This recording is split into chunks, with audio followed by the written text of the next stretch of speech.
मार्च 2014 एक बच्ची स्कूल से अपने घर जा रही थी। उसके पेरेंट्स एक्सपेक्ट कर रहे थे कि वो 4 बजे तक घर आ जाएगी, लेकिन शाम होने लगी और वो घर नहीं आई तो उन्हें लगा कि कुछ तो प्रॉब्लम है। वो बच्ची जैसे रास्ते में कहीं गायब से हो गई। एक आई विटनेस और लेटर बहुत चिंता वाली कहानी बता रहे थे। उन्हें इसकी भनक भी नहीं थी कि उनकी बेटी को एक अनजान आदमी ने किडनैप कर लिया था, जिसका मकसद बहुत अजीब था। लेकिन कौन था ये आदमी और उसे इस बच्ची से क्या चाहिए था? Welcome to my channel true crime Hindi. My name is Arya और आज हम एक बहुत हॉरिफिक केस के बारे में बात कर रहे हैं जो जापान से है।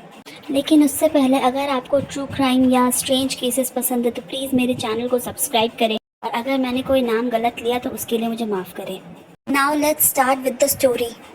आज की कहानी की शुरुआत होती है ओसाका सिटी से, जो जापान में है।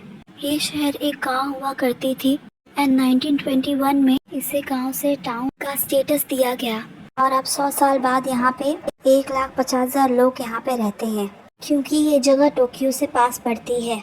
ये शहर पढ़ाई के मामले में बहुत आगे है। यहाँ पे 17 स्कूलें हैं और एक कॉलेज भी है। यहाँ पे पढ़ाई को बहुत मान्यता दी जाती है और उसी स्कूल में से एक स्कूल में पढ़ने वाली स्टूडेंट का नाम है एना साइतो। ये उसका असली नाम नहीं है, क्योंकि वो नाबालिग थी इस केस के टाइम में, तो प्रेस में उसका नाम नहीं रिलीज किया गया। एन का जन्म 2001 में हुआ था और वो बस 13 साल की थी इस हादसे के समय। उसके बचपन या फैमिली के बारे में बहुत इन्फॉर्मेशन तो नहीं है ऑनलाइन, लेकिन ये पता है कि वो अपने दोनों पेरेंट्स के साथ एक कंफर्टेबल लाइफ लीड कर रही थी। वो बहुत स्मार्ट और दयालु थी, अपने पेरेंट्स की बात सुनती और घर के सारे रूल्स फॉलो करती। उसको स्कूल में सभी पसंद करते और उसे अपने फ्रेंड्स के साथ समय बिताना अच्छा लगता। 10 मार्च 2014 को टेम्परेचर बहुत कम था और उस दिन ठंड भी बहुत थी। समय 3:30 हो रहे थे और स्कूल आज के लिए बस खत्म ही हुई थी। एन अपने घर उसी रास्ते से जाने लगी जिस रास्ते से वो हमेशा जाती थी। वो बस 13 साल की थी, लेकिन वो अपने स्कूल से घर अकेले आना जाना करती। जापान एक बहुत ही सेफ कंट्री है और वहाँ पे ये नॉर्मल है कि बहुत कम ही उम्र से बच्चे खुद से स्कूल से आना जाना करने लगे। एना के पेरेंट्स जब काम से घर वापस आए तो उन्हें घर बहुत शांत लगी। वो उसे ढूंढने लगे हर जगह, लेकिन वो कहीं नहीं थी। फिर वो उसके स्कूल और फ्रेंड्स को फ़ोन करने लगे, लेकिन वो वहाँ भी नहीं थी। एना के पेरेंट्स को टेंशन होने लगी, तभी उनका ध्यान पोस्ट बॉक्स पे गया। उसमें एक लेटर थी जिसकी हैंडराइटिंग एना से मैच होती। उसमें ज़्यादा कुछ तो नहीं, लेकिन यह लिखा था कि मैं कुछ दिनों के लिए छुट्टी चाहती हूँ स्कूल से और घर से, मुझे ढूंढने मत आना। लेकिन ये लेटर एना जैसी लड़की की लग ही नहीं रही थी। वो एक बहुत वेल बिहेव्ड लड़की थी जिसने कभी कोई ऐसा काम नहीं किया था, और अगर उसको अपने पेरेंट्स से भागना ही था तो वो अपना कोई भी ज़रूरी सामान क्यों नहीं ले गई, ये बात कुछ समझ नहीं आ रही थी। इसलिए साइतो फैमिली ने जल्द से जल्द पुलिस में रिपोर्ट लिखा दी। रात होने तक हर जगह वांटेड की पोस्टर लग गई पूरे शहर में। इन पोस्टर्स में यह लिखा था कि उसे लास्ट टाइम स्कूल यूनिफॉर्म में देखा गया था। दुर्भाग्य से पुलिस के पास ज़्यादा कोई लीड नहीं थी इस केस को आगे बढ़ाने के लिए। एक पड़ोसी ने यह बात कंफर्म की कि उसने एन को उस शाम देखा था। ये कोई बहुत बड़ी लीड तो नहीं थी पुलिस के लिए, लेकिन अलार्मिंगली नेबर ने ये बात भी बताई कि वो किसी आदमी से बात कर रही थी अपने घर के बाहर, जिससे पुलिस को यह लगा कि नहीं तो उसका अपहरण हुआ है या फिर वो उसके साथ खुद ही भाग गई है। लेकिन अफसोस की बात कि आगे और कुछ नहीं पता चला। जब अगले दिन सुबह हुई तो एन की फैमिली को रियलाइज़ हुआ कि ये इस बुरे सपने से भी ज़्यादा बुरा है। उनकी बेटी जैसे कहीं गायब सी हो गई। जल्दी ही घंटे दिनों में बदल गए और उसकी फैमिली दिन पे दिन और बेचैन होने लगी। लेकिन एना के गायब होने के 9 दिन बाद उसके फैमिली को एक और लेटर मिली उनके पोस्ट बॉक्स में, जिसमें ये लिखा था, मैं अच्छी हूँ और मैं माफ़ी मांगती हूँ आपको इतना परेशान करने के लिए, मुझे ढूंढिएगा मत। इन्वेस्टिगेटर्स ने उस लेटर की जांच पड़ताल की तो उस लेटर की हैंडराइटिंग एना की ही थी, लेकिन उसमें जो लिखा था वो एना की सोच नहीं लग रही थी। इससे इन्वेस्टिगेटर्स को फिर ये लगा कि ये लेटर एना से ज़बरदस्ती लिखवाई गई थी। जो स्टैम्प उस लेटर पे था वो चीबा से था, जो कि 40 किलोमीटर दूर है टोक्यो से। हालांकि फैमिली को उम्मीद थी कि फिर नई लेटर आएगी एना की तरफ से, लेकिन ये नहीं हुआ और उसके बाद सब शांत हो गया और वो ऐसे ही गायब हो गई। दुनिया इससे अनजान कि एन को एक लड़के ने किडनैप कर लिया था जिसका नाम काबुतोरुचि था। काबू एक बहुत ही स्ट्रेंज और वियर्ड आदमी था। वो 1992 में पैदा हुआ था और उसकी उम्र थी 22 साल एना के गायब होने के समय। वो पैदा अकीरा में हुआ था जो ओसाका में है। उसका जन्म एक बहुत ही अमीर फैमिली में हुआ था। उसके दोनों पेरेंट्स बहुत सक्सेसफुल बिजनेस ओनर्स थे। उसके फादर की एक सिक्योरिटी कंपनी थी जिसमें वो घर की सिक्योरिटी की चीज़ें बनाते, जैसे कि डोर लॉक, विंडो की फेंसेस और रेल। बाबू पढ़ने में बहुत अच्छा था और ज़्यादातर टाइम वो टॉप ही करता था अपनी क्लास में। लेकिन वो एक बहुत शांत लड़का था और उसके ज़्यादा फ्रेंड्स भी नहीं थे। इनफैक्ट वो कुछ चीज़ों के लिए बहुत ऑब्सेस था, इसलिए वो बहुतों को क्रीपी लगता। बहुत लोग ये मानते कि वो हिकिमोरी और ओताकुस था। जापान में हिकिमोरी उसे कहते हैं जो समाज से दूरी बना के रहते हैं। ज़्यादातर टीन्स और एडल्ट्स अकेले रहना पसंद करते हैं और जान के दूसरों की कंपनी अवॉइड करते हैं, इसलिए वो जल्दी कहीं काम नहीं कर पाते। और ओताकुस उसे कहते हैं जो ऑब्सेस्ड होते हैं मांगा या एनिमे के लिए।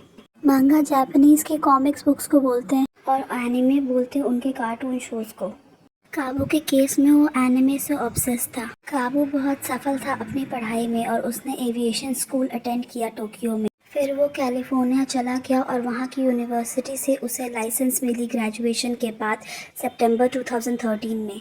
फिर वो टोक्यो वापस आ गया जहाँ से उसने इंजीनियरिंग की पढ़ाई की चिबा यूनिवर्सिटी से। जहाँ उसके साथ जो लोग रहते उसे वो शांत और थोड़ा अजीब भी लगता, लेकिन वो खुश रहता। किसी को उसके भयानक सीक्रेट के बारे में नहीं पता था। मार्च 2014 से उसने 13 साल की एना को अपने घर में बंधक बना के रखा था। वो सुबह अपनी क्लासेस अटेंड करता और अपने दोस्तों से मिलता जैसे सब कुछ नॉर्मल था। फिर वो शाम को घर वापस आता और अपने ह्यूमन एक्सपेरिमेंट पे ध्यान देता। लेकिन कहानी में आगे बढ़ने से पहले हम ये जानते हैं कि क्या हुआ था एना के गायब होने के पहले। इसकी शुरुआत हुई एक हफ्ते पहले। काबू का ये बहुत पहले से ही प्लान था कि एक छोटी लड़की को गायब करना और उसको पढ़ना। उसे यह देखना था कि उसकी सोच, हरकत और बॉडी कैसे बदलती है समय के साथ। आगे वो उसे समाज से अलग रख के ये देखना चाहता था कि सिर्फ उसका प्रभाव उस पर कैसा पड़ता है। उसने अपने प्लान की शुरुआत की इंटरनेट से, जहाँ पे जाके उसने अपने लिए एक परफेक्ट जगह ढूंढा जहाँ से वो अपनी विक्टिम को किडनैप करता। फिर उसने एक ऐसा शहर ढूंढा जो उसकी क्राइटेरिया को मैच करता और ओसाका एक परफेक्ट जगह थी। वो हर एक कंडीशन मैच करता, ना ही वो एक गांव था और ना ही एक शहर।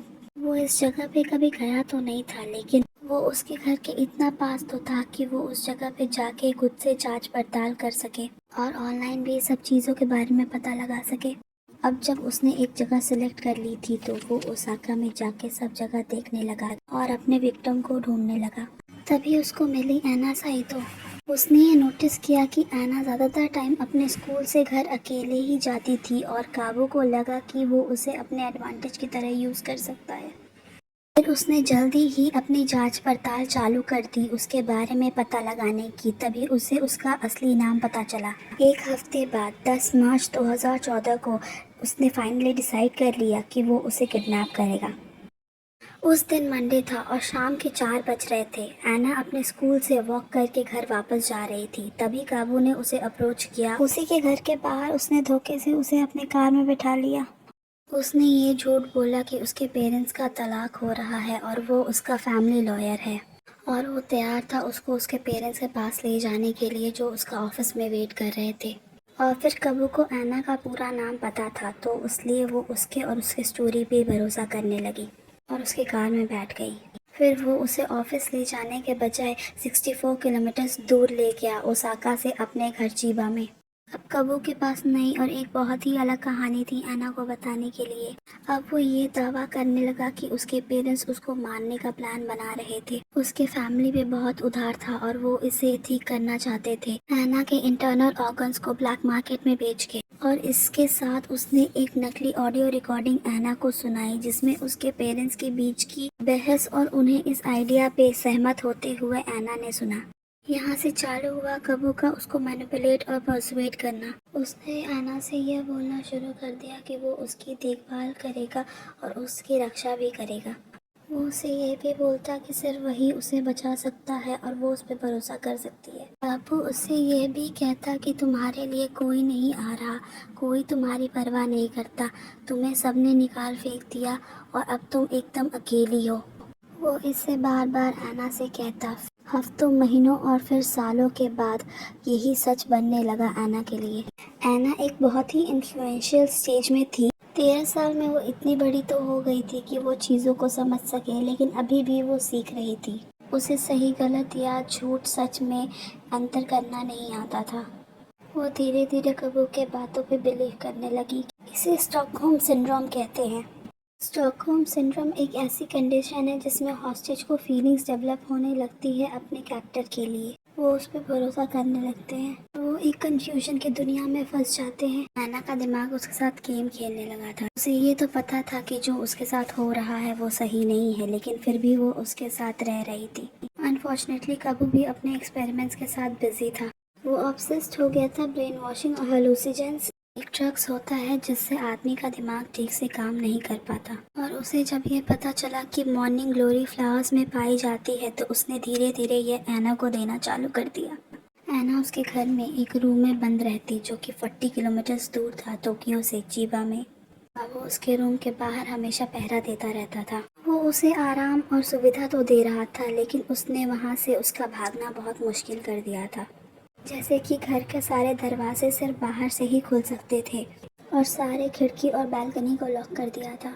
उसके घर में जो भी लॉक्स लगे थे वो उसके फादर के सिक्योरिटी बिजनेस से थे। ऐसा बहुत बार हुआ कि कबू अपने घर के दरवाजे या विंडोज को बंद करना भूल जाता, तो एना बाहर निकल के कुछ दूर घूम के घर वापस चली आती उसके आने के पहले। एना ने फाइनली थोड़ी हिम्मत पाके कोशिश तो की वहाँ से भागने की, और फिर एक औरत से मदद मांगी, लेकिन उसने कहा मेरे खुद के बच्चे हैं, मुझे उनका ध्यान रखना है, और उसने एना को मना करके उसे वहाँ से भगा दिया। एना ने दूसरी बार फिर से ट्राई करते हुए एक लोकल पार्क में वो गई, जहाँ पे उसे एक बूढ़ी औरत मिली और उसने उससे मदद मांगी, लेकिन उसने मना कर दिया और वो उसे इग्नोर करने लगी। इन दोनों इंसिडेंट्स के बाद एना को ये लगने लगा कि कबू की बात सच थी और उसकी कोई केयर नहीं करता। इसके बाद उसके पास कोई भी बेटर जगह नहीं थी जाने के लिए काबू के घर के अलावा। काबू को एना के घर से बाहर निकलने की बात कभी नहीं पता चली, और ना ही किसी पड़ोसी ने उसे बाहर घूमते नोटिस किया। कुछ अवसरों पे काबू उसे बाहर भी ले जाता। कभी कभी वो उसके साथ रेस्टोरेंट में डिनर पे और सुपरमार्केट भी ले जाता, लेकिन उसके साथ एना को हमेशा उसका हाथ पकड़ के रहना पड़ता। ये सारी बहुत ही अजीब चीज़ें एना के साथ हो रही थी बहुत दिनों तक, और फरवरी 2016 को एना साइतो लगभग 2 साल से गायब थी। उसके माँ बाप जो दुख और दर्द से उस समय गुजर रहे थे वो बहुत ही ज़्यादा था। और ये बात भी सच है कि किसी का बच्चा इतने समय तक गायब रहे तो ज़रूर कोई बुरी खबर ही होती है। लेकिन 2 साल होने के बाद भी उन्हें ये कहीं ना कहीं भरोसा था कि एना ज़रूर सेफ है, और वो इसे फील कर सकते थे। एना तो वास्तव में जिंदा थी, लेकिन अभी भी वो काबू की बंधक थी। वो उसकी हरकतों को ऑब्जर्व करता था, और अब उसका ग्रेजुएशन करीब आने लगा चिबा यूनिवर्सिटी से। वो चिबा से मूव करके हिगाशी नकानो स्टेशन के पास एक अपार्टमेंट में चला गया। ये बहुत सालों में उसका पहला मूव था, और एना को वो अपने साथ ले गया। अब इस घर में कुछ नया तो नहीं था, लेकिन काबू के लिए ठीक था। कुछ फ्लोर्स ऊपर और एक बालकनी जिससे थोड़ा टोक्यो दिखता था। अब जिस रूम में एना रहती थी उसके डोर में हैंडल था, और ये एक बहुत इम्पोर्टेंट डिटेल है आगे की कहानी के लिए। संडे मार्च 27, 2016 को एक फ़ोन कॉल किया गया साइटो के घर पे, और जब एना की माँ ने फ़ोन उठाया तो कोई धीमे आवाज़ में जवाब देता है। वो एना थी, और उसकी माँ तुरंत समझ गई। उसकी माँ ने उसकी आवाज़ 2 साल 2 हफ्ते से नहीं सुनी थी, फिर भी उन्हें पता था कि वो उनकी ही बेटी है। एना फाइनली काबू के चंगुल से निकल गई तब जब उसने कहा कि वो एक नया फ़ोन लेने जा रहा है। वो बस उसके निकलने का इंतज़ार करने लगी। जब वो चला गया और एना ने दरवाज़ा चेक किया तो लकीली काबू वो लॉक करना भूल गया था। उसने कुछ देर इंतज़ार किया, फिर उसने 170 येन या 103 रुपए किचन से लिए और उसे लेके वो बाहर भाग गई। वो हिगाशी नकानो स्टेशन पहुंची और वहां से उसने ग्रीन पब्लिक पे फ़ोन देखा, तो फिर उसने घर फ़ोन किया और थोड़ी देर बाद उसने पुलिस को फ़ोन कर दिया। उसने सैंडल्स पहन रखी थी और बहुत पतले कपड़े जो उसे जापान की ठंड से नहीं बचा सकते थे। फिर उसे मिसिंग पोस्टर्स से पहचान कर पुलिस ऑफिसर्स उसे नित्सा पुलिस स्टेशन ले गए, और घंटों बाद वो फाइनली अपने पेरेंट्स से मिल पाई। अमेजिंगली एना एक बहुत ही अच्छे सेहत और बहुत ही हाई स्पिरिट्स में थी। इसके बावजूद कि वो 2 साल कैद में रही, लेकिन वो किसी भी फिजिकल और सेक्सुअल वायलेंस की शिकार नहीं थी। ये सारी कहानियाँ जिन कंक्लूजन्स पे जाती हैं, ये कहानी एक बहुत ही बेटर प्लेस में थी, ना कि वो सिर्फ जिंदा और सुरक्षित थी। उसने कोई भी तरह की अब्यूज़ फेस नहीं किए थे, लेकिन फिर भी कुछ चीज़ें थी जो ऑफिसर्स को अभी भी देखनी थी। दुर्भाग्य से ये बहुत ऑब्वियस था कि इस 2 साल के एक्सपीरियंस ने उसकी दिमागी हालत पे एक बहुत गहरा और बुरा असर डाला था। एना ने पीटीएसडी और एंग्जाइटी की गंभीर बीमारी डेवलप कर ली थी। वो 2 साल पढ़ाई में पीछे थी और उसने 2 साल अपने बचपन के खो दिए थे। ऐसे तो सब ठीक था, लेकिन उसे बहुत समय लग सकता था ठीक होने में। एना के वहाँ से भागने और अथॉरिटीज़ को देखने के बाद काबू को पता चल गया था कि अब उसका खेल ख़त्म हो चुका है और अब वो बहुत मुसीबत में है। घबराहट में वो वहाँ से भाग गया और अपना अगला मूव प्लान करने लगा। वो ज़्यादा दूर नहीं जा पाया और अगले ही दिन सुबह के 3 बजे उसे पुलिस ऑफिसर्स ने अपनी कस्टडी में ले लिया, जब उन्हें एक इमरजेंसी कॉल आती है एक न्यूज़पेपर डिलीवरी मैन से। वो रास्ते में खड़ा था एक बॉक्स कटर के साथ जिसमें खून लगी थी और उसके गले में बहुत गहरी चोट थी। उसने फाइनली एडमिट किया कि वो अपनी जान लेने की कोशिश कर रहा था। उसने अपने गले को काटने की कोशिश की, लेकिन उसके ब्लेड में बहुत धार नहीं थी और उसने सब बस एक मेस बना दिया। काबू को हॉस्पिटल में भर्ती किया गया और 3 दिन बाद उसे छोड़ दिया गया। उसके हॉस्पिटल से निकलते ही उसे अरेस्ट कर लिया गया। उसके अरेस्ट होने के बाद उसने ये बात एडमिट की कि वो बहुत कम उम्र से ही किसी को किडनैप करना चाहता था। उसने ये बात भी कबूल की कि जिस रात वो सुसाइड करने की कोशिश कर रहा था, उस रात वो एक गांव में गया। वहाँ उसने बियर और विस्की पी के एक बॉक्स कटर से अपने गले को काटने की कोशिश की और वहाँ पे एक रिसीट भी मिली जिसके पीछे लिखा था कि मैंने एक बहुत गलत काम किया है। लेकिन इस बार उसका प्लान सक्सेसफुल नहीं हो पाया। वो बच तो गया, लेकिन अब उसको अपनी गलती की सज़ा मिलेगी कोर्ट से। काबू 5 दिन पहले ही ग्रेजुएट हुआ था अपने अरेस्ट से पहले और वो उससे अपना डिग्री छीन लेते हैं। काबू की ट्रायल चालू हुई अगस्त 2017 में, लेकिन जज ने रूलिंग पोस्टपोन कर दी जब काबू पागलों जैसे बिहेव करने लगा कोर्ट में और वो ये भी कहने लगा कि उसे जापानीज़ नहीं आती है। ये तो पता नहीं कि वो पागल बनने की एक्टिंग कर रहा था या सच में हो गया था, लेकिन एक साइकेट्रिक एवेल्युएशन जो कोर्ट ने कराया उसके बाद ये पता चला कि वो थोड़ा ऑटिस्टिक है, लेकिन उसके अलावा उसमें कोई और दिक्कत नहीं मिली। प्रोसिक्यूटर्स ने ये कहा कि काबू को सज़ा मिलनी चाहिए एना साइटो के अपहरण और उसे बंदी बना के रखने के लिए, जो कि पूरी प्लानिंग के साथ की गई थी। लेकिन डिफेंस ने ये कहा कि उसे सज़ा नहीं मिलनी चाहिए क्योंकि वो दिमागी बीमार था। जज ने अंत में सज़ा सुनाते समय ये कहा कि उसे पता था कि वो जो कर रहा है वो गलत और गैरकानूनी है, क्योंकि उसने बहुत कोशिश की ये बात किसी को पता ना चले। उसने अपहरण के समय अपने कार की नंबर प्लेट चेंज कर दी थी। जज ने आगे ये कहा कि ये सारी चीज़ें बहुत समय तक चली और डिफेंडेंट की कीमती समय उससे छीन ले गई। डिफेंस ने ये कहा कि एना के मिलने के बाद पता चला कि उसके साथ कुछ भी गलत नहीं हुआ था। वो ना ही सेक्सुअल और ना ही फिजिकल वायलेंस की शिकार थी उसके अपहरण के समय। लेकिन एना की साइकोलॉजिकल रिव्यू अच्छी नहीं थी। उसके बाद पता चला उसने severe case of PTSD develop कर ली थी। एना के वहाँ से निकलने के 1 साल बाद भी उसे अपने अपहरण के सपने आते और वो सोसाइटी में एडजस्ट नहीं कर पा रही थी। आगे उसे लोगों से डर हो गया था और वो कहीं अकेले बाहर नहीं जा पाती। काबू ने कोर्ट में ये बात कही कि उसने ये सब बस इसलिए किया क्योंकि उसके दिमाग ने उसे ये करने को कहा। उसने ये भी कहा कि वो अपने एग्जामिनेशन सब्जेक्ट से माफ़ी मांगता है और जब लोगों ने उससे पूछा कि वो ये क्यों कह रहा है तो उसने कहा कि वो अपने क्राइम को बस एक एक्सपेरिमेंट मानता है। उसके आगे उसने ये कहा कि वो मेरे लिए बस एक जानवर है, इंसान नहीं। मार्च 12, 2018 को साइतामा डिस्ट्रिक्ट कोर्ट ने काबू तरुची को 9 साल की सज़ा सुनाई एना साइटो को बंधक बनाने के लिए। लेकिन दोनों तरफ से लोग खुश नहीं थे इस वर्डिक्ट से। प्रोसिक्यूटर्स चाहते थे कि उसको कम से कम 15 साल की सज़ा हो, लेकिन काबू को लगता था कि उसे कम सज़ा मिलनी चाहिए, इसलिए उसने फिर से अपील की, लेकिन उसकी अपील को खारिज कर दिया गया। लेकिन फरवरी 2019 को उसकी सज़ा बढ़ा के 9 साल से 12 साल कर दी हाई कोर्ट ने। उसकी अरेस्ट 2016 में हुई थी और उसने अपने आधे से ज़्यादा सज़ा को काट ली है जेल में। उसको 2028 में जेल से रिहा कर दिया जाएगा। ऐना भी अब अपने जीवन में आगे बढ़ चुकी है और वो 27 इयर्स की होगी जब आबू छूटेगा जेल से। ऐना के फादर ने ये कहा कि उन्हें भरोसा था कि ऐना एक दिन ज़रूर वापस आएगी। अब वो अपनी बेटी के साथ ज़्यादा से ज़्यादा समय बिताना चाहते हैं। ये कहानी यहीं ख़त्म होती है। I hope you like my video, and if you do then please like and subscribe. See you in my next video.